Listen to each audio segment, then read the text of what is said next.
اردو افسانے ایک کاوش ہے اردو زبان کی بہترین تحریریں آپ تک پہنچانے کا۔ اگر آپ کو میرا یہ چینل پسند آئے تو اس کو سبسکرائب ضرور کر لیں تاکہ آپ کو آئندہ آنے والے ایپیسوڈز اور مزید ناولوں کے بارے میں معلوم ہو سکے۔ اگر آپ اپنی پسند کا کوئی ناول سننا چاہتے ہیں تو آپ اس بارے میں مجھے بتا سکتے ہیں۔ کامنٹ باکس میں میسج کر کے آپ مجھے اپنی پسند کے ناول کا نام بتا دیجیے۔ میں پوری کوشش کروں گی کہ آپ تک آپ کی پسند کو پہنچا سکوں۔ اردو افسانے کے ساتھ بندھے رہنے کا شکریہ۔ اب سنتے ہیں آپ کا پسندیدہ ناول۔ رقص بسمل، تحریر نبیلہ عزیز، قسط نمبر 26۔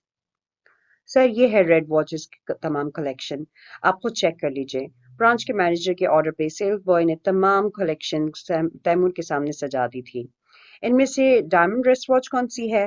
تیمور تمام ریسٹ واچز کو توصیفی نگاہوں سے دیکھ رہا تھا کیونکہ تمام ہی ایک سے بڑھ کر ایک تھیں۔ یہ 10 ریسٹ واچز ڈائمنڈ میں ہیں اور یہ 8 اوریجنل گولڈ میں۔ سیلز بوائے اور مینیجر الرٹ کھڑے تھے۔ تم بتاؤ اب، یا پھر آج بھی مجھے ہی زحمت کرنا پڑے گی۔ تیمور نے تمام ریسٹ واچز کا جائزہ لینے کے بعد ماورا سے رجوع کیا تھا۔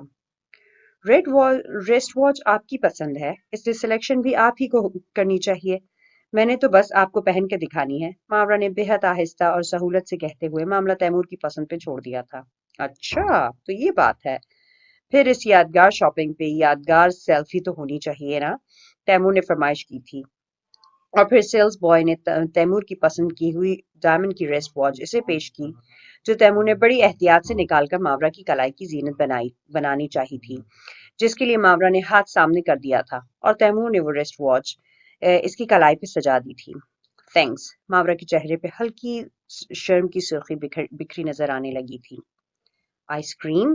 شاپنگ مال سے نکلتے ہی ماورا کی نظر آئس کریم پارلر کی سمت ہوتی تھی۔ کھاؤ گی؟ تیمور کے قدم بھی رک گئے تھے۔ میں اکیلی نہیں، آپ بھی کھائیں گے؟ ماورا نے اسے بھی شامل کیا۔ مجھے خاص پسند نہیں ہے، اس نے نفی میں سر ہلایا۔ مجھے تو پسند ہے، ماورا کا بہت موڈ تھا آئس کریم کھانے کا۔ تو تم کھاؤ، اس نے لاپرواہی سے کہا۔ آپ کھائیں گے تب، اس نے ضد کی۔ ماورا، تیمور نے مصنوعی خفگی سے پلٹ کر اسے دیکھا۔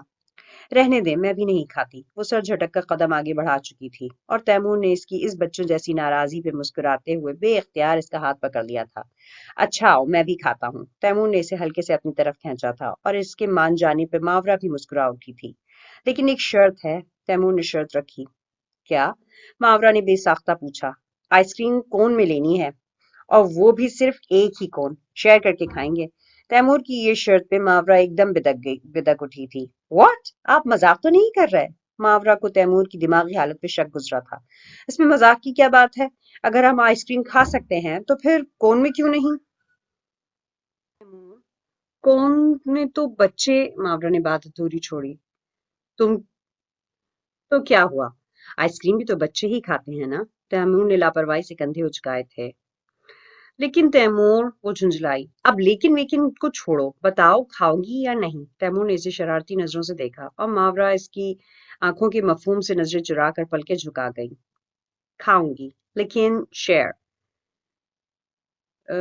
پھر لیکن، تیمور نے اس کی بات کاٹی۔ تیمور، ماورا پھر جھنجھلا گئی۔ لیتے ہیں نا، لیکن شیئر کر کے نہیں۔ اب کی بار تیمور نے خود اس کی بات مکمل کر دی تھی، اور ماورا اس کی شرارت سمجھ کر مسکرا دی۔ چلو آؤ۔ تیمور اس کا ہاتھ پکڑے آئس کریم پارلر کے اندر آ گیا، اور پھر سچ مچ اس نے 2 کون لی تھی، اور مسکراتے ہوئے باہر نکل آیا تھا۔ ہم شیئر نہیں کر سکتے، لیکن ایک دوسرے کے ساتھ اپنی کون تو چینج کر سکتے ہیں نا؟ تیمور نے شرارت کا ایک نیا پہلو نکالا، اور آئس کریم کھاتے کھاتے ماورا ایک بار پھر چونک گئی۔ واٹ؟ مگر کیوں؟ اس نے حیرانی سے پوچھا۔ کیونکہ میرے پاس مینگو فلیور ہے اور تمہارے پاس اسٹرابری۔ میں اسٹرابری فلیور ٹیسٹ کرنا چاہتا ہوں، تم یہ لے لو۔ تیمور نے اپنی آدھی کون اس کی طرف بڑھائی، اور ماورا ہکا بکا اس کی شکل دیکھتی رہ گئی۔ یار اتنا شوق کیوں لگ رہا ہے؟ میں بدلے میں دے تو رہا ہوں۔ تیمور نے اسے بچوں کی طرح بہلانے کی کوشش کی۔ پاگل ہو گئے ہیں، ماورا نے اسے گھورا۔ ہاں، اور تم کنجوس ہو گئی ہو، ذرا سی آئس کریم نہیں دے سکتی؟